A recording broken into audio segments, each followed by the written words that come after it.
बिस्मिल्लाहिर्रहमानिर्रहीम। Dear students, अस्सलाम वालेकुम।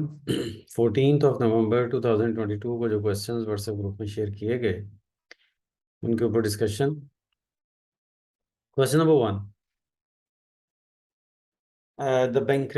the bankruptcy death of his only son and now divorce is continuation of series of fateful action events happening to him।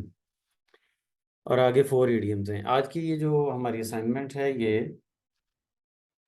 Idioms के बारे में, idioms के use के बारे में है, लेकिन थोड़ा सा डिफरेंट वे में, इस तरह से कि सेंटेंस के अंदर ये जो हाईलाइटेड पार्ट है ये असल में मीनिंग है उस इडियम का कि जो इडियम आगे ऑप्शंस में मौजूद है और वो सेम मीनिंग रखता है, राइट। तो इसलिए कंटिन्यूशन ऑफ फेटफुल इवेंट का मतलब होता है बदकिस्मती वाले जो वाकयात हैं, ठीक है। एनदर नेल इन इस कॉफन का मतलब है कि जिसको कहते हैं आखिरी कील साबित होना, मतलब बहुत बुरे काम हो रहे थे और ये आखिरी वाला तो सबसे बड़ा हो गया, राइट।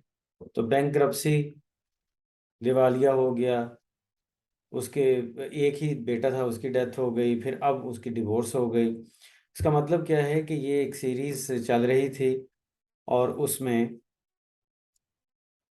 ये एक और चीज ऐड हो गई, another nail in his coffin. तो another nail in his coffin का मतलब उसके इस बुरे वाकयात में एक और इजाफा हो गया। Number 2,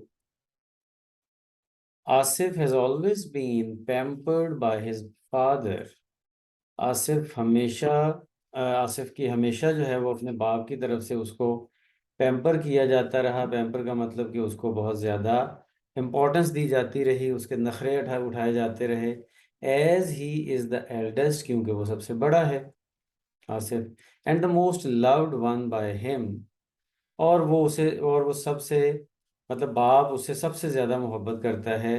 and an apple of his eye, an apple of his eye का मतलब होता है आंख का तारा होना, यानी कि बहुत ज़्यादा जिसके साथ प्यार किया जाता है उसको कहा जाता है an apple of one's eye. Number 3 पे चलते हैं। तो select the meaning which is closest to the idiom. Idiom है जी a bed of roses. A bed of roses का मीनिंग जो है वो डी वाला है। A state of very comfortable life, यानी कि जिसको कहते हैं फूलों की सेज, बहुत कंफर्टेबल चीजें हों, कंफर्टेबल लाइफ हो। क्वेश्चन नंबर 4 है, इसमें भी select the meaning of idiom है। ईडियम है बर्ड्स आई व्यू। तो बर्ड्स आई व्यू का मतलब होता है एक जनरल ओवरव्यू लेना, एक जनरल ओवरव्यू लेना चीज़ों का, उसको बर्ड्स आई व्यू बोलते हैं। और इसी तरह से नंबर 5 वाला क्वेश्चन अगर हम देखें, ए डेगर्स ड्रॉन, तो ए डेगर्स ड्रॉन का मतलब होता है बहुत ज़्यादा दुश्मनी होना, सख्त दुश्मनी होना।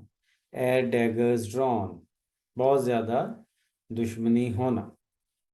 तो वायलेंट सिचुएशन, ये जो बी सी वाला है ऑप्शन, ये यहाँ पे करेक्ट होगा। आज के लिए इतना ही। अल्लाह हाफिज़, सी यू टुमारो।